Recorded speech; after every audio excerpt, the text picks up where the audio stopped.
Hello students, welcome to my YouTube channel engineer से stop. और आज के वीडियो में हम लोग कोहेजन के बारे में डिस्कस करेंगे। और आपको पता होगा कोहेजन आपका सॉफ्टवेयर इंजीनियरिंग का एक बहुत ही इंपॉर्टेंट टॉपिक है, ठीक है। और ये आपका एक डिज़ाइन इशू है, ठीक है। कोहेजन के बारे में जब अगर मैं सबसे पहला पॉइंट डिस्कस करूं तो ये आपका एक डिज़ाइन रिलेटेड इशू है। क्यों डिज़ाइन से रिलेटेड क्यों है? क्योंकि जब आप प्रोडक्ट को या सॉफ्टवेयर को डिज़ाइन करते रहते हैं उसी टाइम पे हमें ये ध्यान रखना है कि हम इस तरह का डिज़ाइन क्रिएट करें ताकि जो हमारा कोहेजन वाला फैक्टर है वो ज़्यादा से ज़्यादा हो। और इसके अपोजिट जो हमारा कपलिंग वाला पैरामीटर है उसको हम क्या करना चाहते हैं, कम से कम रखना चाहते हैं। तो हम इस तरह से मॉड्यूल्स को डिज़ाइन करें या इस तरह से मॉड्यूल्स को बनाएं कि हमारे पास जो कपलिंग है वो कम से कम हो और जो कोहेजन है वो ज़्यादा से ज़्यादा हो। तो चाहे आप कोहेजन की बात करें और चाहे आप कपलिंग की बात करें, दोनों ही आपके डिज़ाइन रिलेटेड इशू है। ये आपका डिज़ाइन रिलेटेड इशू है।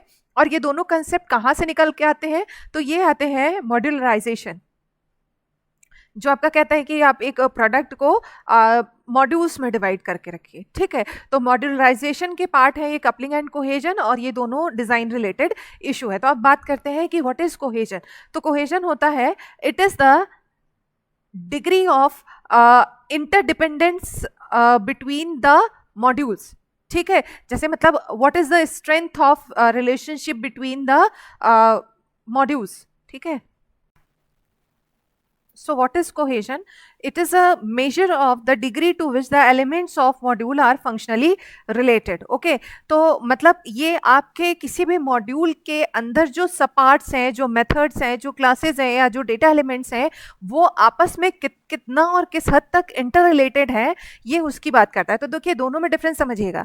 हम क्या बात कर रहे हैं कि जब हम कपलिंग की बात करते हैं तो हम कहते हैं between modules, degree of relationship between the module, between different module, अलग अलग मॉड्यूल्स के बीच में किस तरह की डिपेंडेंसी है, इसकी बात जब हम करेंगे तो क्या है, कपलिंग। लेकिन जब हम कोहेजन की बात करते हैं तो इसको हम रिप्रेजेंट करते हैं, भाई हमारे पास एक सिंगल मॉड्यूल है, उस मॉड्यूल के जो फंक्शन, डेटा या जो एलिमेंट्स हैं वो आपस में कितना रिलेटेड है या उनका जो रिलेशनशिप है वो कितना स्ट्रांग है, इसकी हम बात करते हैं। तो जब भी हम कोहेजन की बात करेंगे तो कोहेजन को हम बढ़ाना चाहते हैं, मॉड्यूल के अंदर जो भी सब एलिमेंट्स हैं उनके बीच में जो डिपेंडेंसी है उसको बढ़ाना चाहते हैं, ठीक है। और जो कपलिंग है उसको हम रिड्यूस करना चाहते हैं, ठीक। तो देखिए cohesion defines to the degree to which the elements of a module belong together. Okay, cohesion measure the strength of, ये इस चीज पे फोकस करिएगा, it measure the strength of relationships between the piece of functionality within a given module, ठीक है। तो मतलब आपके जो मॉड्यूल के कंपोनेंट्स हैं, एक सिंगल मॉड्यूल की बात कर रहे हैं, उसके जो कंपोनेंट्स हैं वो आपस में कितना स्ट्रांगली या कितना लूजली कपल्ड है, इसकी बात हम कर रहे हैं इसमें कोहेजन में, ठीक है। तो हम इसको बढ़ाने की कोशिश करेंगे। Fine, in highly cohesive system functionality is strongly related. Okay, तो अगर आपका सिस्टम हाईली कोहेसिव होगा तो फंक्शनैलिटी आपकी स्ट्रांगली रिलेटेड होगी, और जो आपके अच्छे सॉफ्टवेयर्स होते हैं उनमें हाई कोहेजन की डिमांड होती है, या आज ऑलरेडी मैंने आपको बताया है। तो चलिए अब देखते हैं what are different type of cohesion. जैसे हमने कपलिंग के बारे में देखा था, कपलिंग के भी 6 टाइप हैं और यहाँ पे 7 है, ठीक है। अच्छा, तो सबसे पहले हम बात करें कि आपको जो है ये नाम तो पता ही होने चाहिए, ठीक है। अब जो आपका ये फंक्शनल कोहेजन है ये आपका बेस्ट टाइप ऑफ कोहेजन है या most desirable type of cohesion है, ठीक है, जो आप चाहते हैं कि ये हमारे मॉड्यूल्स में एग्जिस्ट करना ही चाहिए, ठीक है। और अगर ये जो आपका कोइंसिडेंटल कोहेजन है ये आपका क्या होता है, ये वर्स्ट टाइप का कोहेजन है, ठीक। तो कभी कभी आपको जब एग्जाम वगैरह में क्वेश्चन पूछा जाता है तो आपसे कहा जाता है कि arrange different type of cohesion in order of best to worst और वर्स्ट टू बेस्ट, इस तरीके से अरेंज करने के लिए भी कहा जाता है। तो आप इसके लिए इस सीक्वेंस को जरूर रखिएगा याद, ठीक है। तो सबसे पहले आपका आता है फंक्शनल कोहेजन, दूसरा आपका होता है सीक्वेंशियल कोहेजन, नेक्स्ट आपका आता है communicational cohesion, then procedural cohesion, temporal cohesion, logical cohesion, coincidental. इसको आप आगे पीछे नहीं कर सकते कि किसी भी ऑर्डर में अरेंज कर दे, नहीं, इस सीक्वेंस को आप ध्यान रखिएगा, इस सीक्वेंस में ही बहुत सारे क्वेश्चन बन जाते हैं, ठीक है। तो चलिए अब हम लोग स्टार्ट करते हैं फ्रॉम द फंक्शनल कोहेजन, ठीक है। तो आपका फंक्शनल कोहेजन क्या कहता है, मान लीजिए आपके पास एक ये मॉड्यूल है, ठीक। तो आपके इस मॉड्यूल के जो भी कंपोनेंट्स हैं, जो भी एलिमेंट हैं, ठीक, वो सारे मिलके एक सिंगल टास्क को परफॉर्म करने की कोशिश कर रहे हैं, सिंगल टास्क को परफॉर्म करने की कोशिश कर रहे हैं, यहाँ सिंगल ऑब्जेक्टिव के लिए काम कर रहे हैं।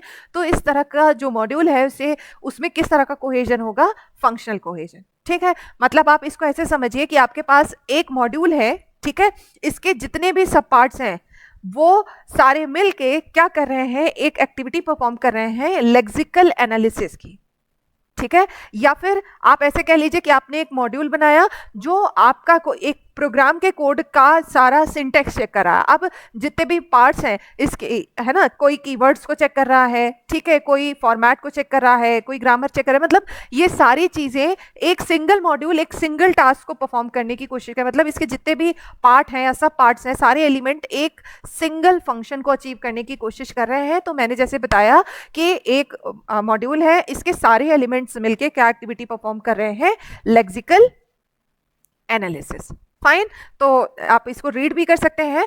Functional cohesion is said to exist if the different elements of a module cooperate to achieve a single task. ठीक है, सिंगल टास्क को परफॉर्म करना है। नेक्स्ट हम आते हैं सीक्वेंशियल कोहेजन। तो नाम से ही पता चल रहा है, देखिए ऐसा कुछ होगा कि हमारे पास हमने सारे मॉड्यूल्स को एक बॉक्स में या एक मॉड्यूल क्यों बनाया है? क्योंकि ये आपस में किस तरीके से रिलेटेड है। देखिए जैसे ये हमारा एक इसका मान लीजिए कई सारे फंक्शन को मिला के हमने मॉड्यूल बनाया है। तो इस फंक्शन का मान लीजिए जो फंक्शन 1 का आउटपुट है वो फंक्शन 2 के लिए इनपुट का काम करेगा, और फंक्शन 2 का आउटपुट जो है फंक्शन 3 के लिए, और ये फंक्शन 4 के लिए। मतलब इनकी डिपेंडेंसी देखिए कि ये सीक्वेंशियल ऑर्डर में एग्जीक्यूट कर रहे हैं। ठीक है, इनको प्रोसेस करने के लिए, मतलब इनको अपने टास्क को परफॉर्म करने के लिए दूसरे फंक्शन पे डिपेंडेंसी है। ठीक है, तो इस तरह के कोहेजन को हम क्या कहेंगे? Sequential cohesion. A module is said to possess sequential cohesion if the element of module form the components of the sequence. ठीक है, where, देखिए ये पॉइंट सबसे ज्यादा इंपॉर्टेंट है कि where the output from one component of sequence is input to the next. Okay, तो ये मैंने क्या बताया था, जो फंक्शनल कोहेजन है ये आपका मोस्ट डिजायरेबल कोहेजन टाइप है, और सेकंड मोस्ट डिजायरेबल टाइप कौन सा है? सीक्वेंशियल। ठीक, तो यहाँ पे हम फंक्शन को इसलिए हमने एक मॉड्यूल में रखा हुआ है क्योंकि एक फंक्शन का जो आउटपुट है वो दूसरे फंक्शन के लिए, जो नेक्स्ट फंक्शन है उसके लिए इनपुट का काम कर रहा है। That's why these functions are in a same box और सेम मॉड्यूल। फाइन, तो ये हो गया हमारा सीक्वेंशियल कोहेजन, बहुत ही आसान है।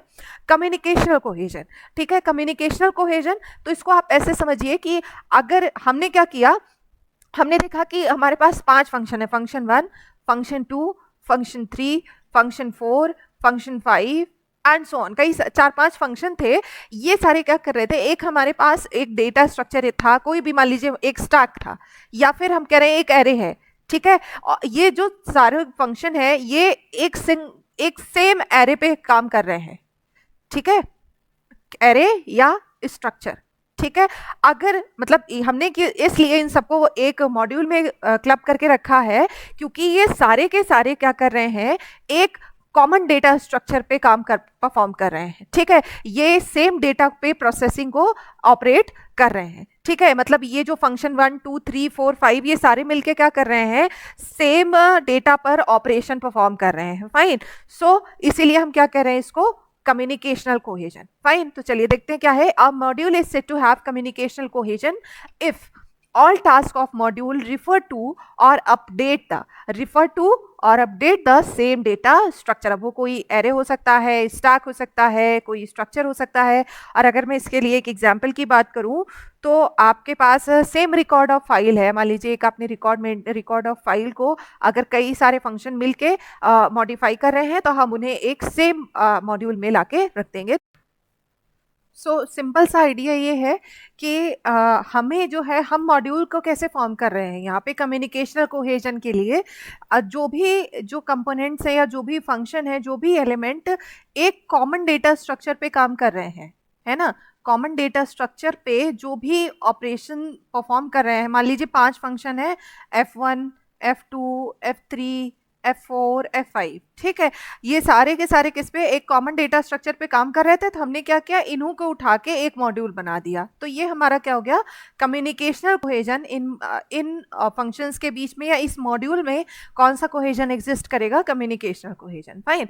तो नेक्स्ट हम आते हैं प्रोसीजरल कोहेजन की बात करते हैं, ठीक।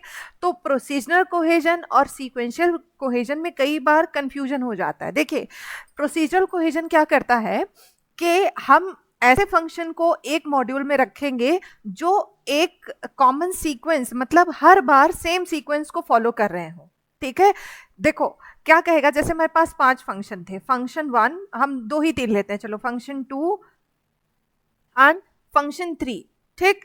ये फंक्शन इस तरीके से है कि इनका ऑर्डर ऐसा है कि सबसे पहले फंक्शन 1 परफॉर्म करता है जब जब ये फंक्शन एग्जीक्यूट करते हैं, ठीक है। कभी भी जब भी ये फंक्शन एग्जीक्यूट करते हैं, सबसे पहले फंक्शन 1 एग्जीक्यूट होता है, फिर फंक्शन 2 एग्जीक्यूट होता है, उसके बाद फंक्शन 3 एग्जीक्यूट होता है। मान लो फिर कभी इनकी जरूरत पड़ी तो फिर यही सीक्वेंस फॉलो हुआ, फंक्शन 2 एग्जीक्यूट हुआ, फिर फंक्शन 1, फिर फंक्शन 3। तो हमेशा यही एग्जीक्यूशन का पैटर्न रहता है, यही सीक्वेंस फॉलो होता है, ठीक है। तो ऐसे फंक्शन को हम उठा के एक सिंगल मॉड्यूल में रख देंगे। अब देखो, सीक्वेंशियल में क्या था कि एक सीक्वेंस फॉलो हो रहा था, लेकिन वहां पे एक और चीज थी, सीक्वेंस फॉलो हो रहा था लेकिन वहां पे ये था कि जो फंक्शन 1 का आउटपुट है वो फंक्शन 2 के लिए इनपुट का काम करेगा, फंक्शन 2 का जो आउटपुट है वो फंक्शन 3 नेक्स्ट फंक्शन के लिए मतलब इनपुट का काम करेगा, इसका जो आउटपुट है नेक्स्ट फंक्शन के लिए इनपुट का काम करेगा। तो ये था सीक्वेंशियल कोहेजन, सीक्वेंस भी मेंटेन कर रहा था और इनपुट, जो एक फंक्शन का जो आउटपुट था वो दूसरे के लिए इनपुट का भी काम कर रहा था। लेकिन यहाँ पे क्या है, ऐसे फंक्शंस जो हमेशा हम सेम ऑर्डर में एग्जीक्यूट होते हैं, उन्हें हम एक उसमें लाके रख दे रहे हैं, किसमें, एक मॉड्यूल में लाके रख दे रहे हैं, ठीक है। तो ये हुआ हमारा प्रोसीजरल कोहेजन, ओके।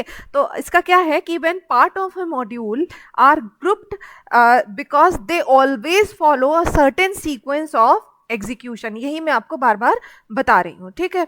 तो जैसे एक मैं आपको ऑर्डर बताऊं, जैसे एग्जांपल क्या ले सकते हैं कि सबसे पहले आपका फाइल का परमिशन चेक हुआ कि क्या इस पे रीड या राइट परफॉर्म कर सकते हैं, उसके बाद आप फाइल को ओपन करेंगे, उसके बाद आप फाइल पे डेटा को रीड या राइट करेंगे और उसके बाद आप डॉक्यूमेंट को सेव करेंगे। तो हमेशा यही सीक्वेंस होगा ना, पहले आप क्या ऑपरेशन परफॉर्म कर सकते हैं, उसका परमिशन चेक होगा, फिर फाइल ओपन होगी, फिर रीड या राइट ऑपरेशन परफॉर्म होगा और उसके बाद आप फाइल को सेव करेंगे। तो ऐसे फंक्शंस को हम क्या करेंगे, एक साथ क्लब करके एक मॉड्यूल बना देंगे और ऐसे मॉड्यूल में फिर कैसा कोहेजन एग्जिस्ट करेगा, प्रोसीजरल कोहेजन। सो ये module is set to be procedural cohesive, procedurally cohesive की भी कह सकते हैं। Set of modules are all parts of a procedure, okay, in which particular sequence of step has to be carried out for achieving a goal. जैसे step 1 के check file permission, then open file, then perform operation and then save, ठीक है, perform operation and then save the file. सो ये हमारा हो गया procedural cohesion, ठीक है। अब हम लोग नेक्स्ट टाइप देखते हैं, टेम्पोरल कोहेजन, ठीक। टेम्पोरल कोहेजन के क्या है कि हम ऐसे फंक्शंस को एक मॉड्यूल में रखते हैं जिन्हें सेम टाइम पे परफॉर्म होना है, ठीक। तो इसका एग्जांपल, सबसे बेस्ट एग्जांपल है, सपोज आपके सिस्टम में एक्सेप्शन जनरेट हुआ, ठीक है। तो जैसे ही कोई भी एक्सेप्शन जनरेट होता है, ठीक है, जैसे कोई एक्सेप्शन जनरेट हुआ, एक्सेप्शन के आते ही कुछ एक्टिविटीज सेम टाइम पे परफॉर्म होनी है। जैसे पहला है कि क्लोज द फाइल, ठीक है, जिस फाइल के कारण एक्सेप्शन जनरेट हुआ है, क्लोज फाइल। नेक्स्ट है कि क्रिएट एरर लॉग, ठीक है। और तीसरा है नोटिफाई द यूजर, ठीक। तो ये 3 एक्टिविटीज, जैसे ही सिस्टम में कोई भी एक्सेप्शन मिले, ठीक है, तो एक्सेप्शन के आते ही ये 3 एक्टिविटीज परफॉर्म होनी चाहिए। पहले मतलब ये तीनों सेम टाइम पे एग्जीक्यूट हो, close file, create error log and then notify the user. तो ये जो 3 चीजें हैं, मान लीजिए 3 अलग अलग फंक्शन या 3 अलग अलग एलिमेंट्स के थ्रू काम किया जा रहा है, तो इन तीनों को हम एक सिंगल फंक्शन में रखेंगे। तो आई होप आपको ये एग्जाम्पल बहुत क्लियरली समझ में आएगा। तो टेम्पोरल कोहेजन कहता है कि ऐसे फंक्शन को एक मॉड्यूल में रखा जाएगा, या आप ऐसे कह सकते हैं कि अगर एक ऐसा मॉड्यूल है जहाँ पे जो भी ऑपरेशंस हैं, जितने भी एलिमेंट्स हैं, वो सेम टाइम पे एग्जीक्यूट होते हैं, तो वहाँ पे कौन सा कोहेजन होगा? Temporal cohesion. तो देखिए, closing of file, error log creation and user को इन्फॉर्म करने का काम तीनों ही सेम टाइम पे हो रहे हैं। जब एक्सेप्शन आएगा तो इन तीनों को हम कहाँ रखेंगे? एक सिंगल उसमें, मतलब एक सिंगल मॉड्यूल में रखेंगे, ठीक है। तो when a module includes function that are associated by the fact that all the methods must be executed in the same time, fine, so the module is said to exhibit the temporal cohesion. Example already दे दिया है। Exception error होने के मतलब exception अगर होने के case में कुछ एक्टिविटीज को एक सेम टाइम पर परफॉर्म होना है तो वहां पे हम टेम्पोरल कोहेजन वाला मॉड्यूल बना देंगे, ठीक है। नेक्स्ट हम आते हैं लॉजिकल कोहेजन। तो देखिए, जैसे जैसे ये हम आगे बढ़ते जा रहे हैं और हमें जो मतलब जो बॉन्डिंग है, ये जो हम कह रहे थे ना कि degree of relationship between inside a single module, की मतलब इनके बीच में कितनी मतलब ये कितने स्ट्रांगली आपस में कनेक्टेड है सारे कंपोनेंट एक मॉड्यूल के, तो वो आगे जैसे जैसे आगे बढ़ते जाते हैं कम होता जाता है। जैसे ये हमारा सेकेंड लास्ट टाइप है लॉजिकल कोहेजन, ठीक है। तो यहां तक आते आते ये हमारा लेस डिजायरेबल टाइप का कोहेजन है, फाइन। चलिए देखते हैं क्या है। तो पहली चीज तो लॉजिकल कोहेजन है, तो जो मॉड्यूल के जो भी एलिमेंट्स हैं उनमें कोई फंक्शनल डिपेंडेंसी नहीं है, उनमें जो है लॉजिकल डिपेंडेंसी है, ठीक है। तो जैसे मैं बताऊं कि लॉजिकल डिपेंडेंसी का मतलब है कि हम जो जितने भी माउस एंड कीबोर्ड रिलेटेड के इनपुट हैंडलिंग रिलेटेड रूटीन्स हैं उनको हम सबको एक में उसमें कर दे रहे हैं। मतलब जितने भी इनपुट आउटपुट डिवाइसेस से के काम से रिलेटेड एक्टिविटीज़ हैं, है ना, जो इनपुट आउटपुट या पेरिफेरल हैंडलिंग या जो भी आपके पास इनपुट आउटपुट रिक्वेस्ट की हैंडलिंग से रिलेटेड आपके पास फंक्शन है, उनको हम सारे एलिमेंट्स को एक मॉड्यूल में रख दे रहे हैं। तो यहाँ पे कोई फंक्शनल रिलेशन नहीं है, फंक्शनल डिपेंडेंसी नहीं है, यहाँ पे हम लॉजिकली चीज़ों को अरेंज कर रहे हैं। तो a module is said to be logically cohesive if all the elements of module perform a similar operation, ठीक है। सिमिलर मतलब हमारे पास एक एलिमेंट है जो पोर्ट नंबर 1 से इनपुट की हैंडलिंग कर रहा है, एक ऑपरेशन है पोर्ट नंबर 2 या माउस से इनपुट को ले रहा है, ये कीबोर्ड से इनपुट ले रहा है, ये जॉयस्टिक से रिलेटेड इनपुट को हैंडल कर रहा है ये वाला एलिमेंट। तो हम इन सारे एलिमेंट्स को एक साथ, इनके बीच में कोई डिपेंडेंसी नहीं है, पर क्योंकि ये सिमिलर तरह के ऑपरेशन को परफॉर्म कर रहे हैं इस वजह से हमने क्या किया, इनको एक साथ रख दिया, ठीक है। और दूसरे एग्जाम्पल ले सकते हैं कि we are bundling all model views and controllers in separate folder in MVC pattern, fine. तो एक एग्जाम्पल देखिए, इसमें भी मेंशन्ड है कि error handling and data input and data output. तो डेटा इनपुट एंड आउटपुट के लिए जितने भी मेथड्स हैं, चाहे उनमें कोई डिपेंडेंसी नहीं है, but we are combining them in a single module. क्यों? क्योंकि उनके जो ऑपरेशन है, जो काम है, वो सिमिलर टाइप के हैं, ठीक। तो ये हुआ हमारा logical cohesion. Next and last one is the coincidental cohesion. तो नाम से ही है कि एक्सीडेंटली या फिर आपने क्योंकि उसे एक मॉड्यूल में रख दिया है इसलिए जो लाइन ऑफ कोड्स है वो आपस में कनेक्टेड है, बाकी इनमें कोई एज सच कोई डिपेंडेंसी नहीं है, ठीक है। कोइंसिडेंटल है या आर्बिट्रेरली ये आपस में रिलेटेड है, रैंडमली हमने कुछ फंक्शंस को उठा के रख दिया है, तो ये हमारा कोइंसिडेंटल कोहेजन हो जाता है। So a module is said to have coincidental cohesion if it performs a set of task that are associated with each other very loosely, ठीक है। तो अगर मैं कहूँ कि most undesirable form of cohesion is coincidental, मतलब इसमें आप कहिए कि there is no interdependency inside the module. और ये जो आपका प्रीवियस वाला है, जो आपका क्या कहते हैं लॉजिकल कोहेजन है, जो ये भी आपका कुछ इसी तरह से आता है, फाइन। तो ये हो गया हमारा डिफरेंट टाइप के कोहेजन मेथड्स। तो अगर आपको वीडियो पसंद आया हो तो आप मेरे वीडियो को लाइक करिएगा, और अगर आपके पास कोई क्वेरीज हो या आपको कहीं पे डाउट हो, कुछ पूछना हो, तो आप कमेंट करके पूछिएगा, मैं ज़रूर उसको आंसर करूँगी। और अगर वीडियो पसंद आए तो मेरे वीडियो को लाइक करिएगा, मेरे चैनल को सब्सक्राइब करिएगा और मेरी वीडियो को शेयर करना बिल्कुल मत भूलिएगा। Thank you guys, thank you for watching. और नेक्स्ट वीडियो में हम लोग कपलिंग एंड कोहेजन के बीच में डिफरेंसेस को देखेंगे, fine. So thank you, bye bye, take care.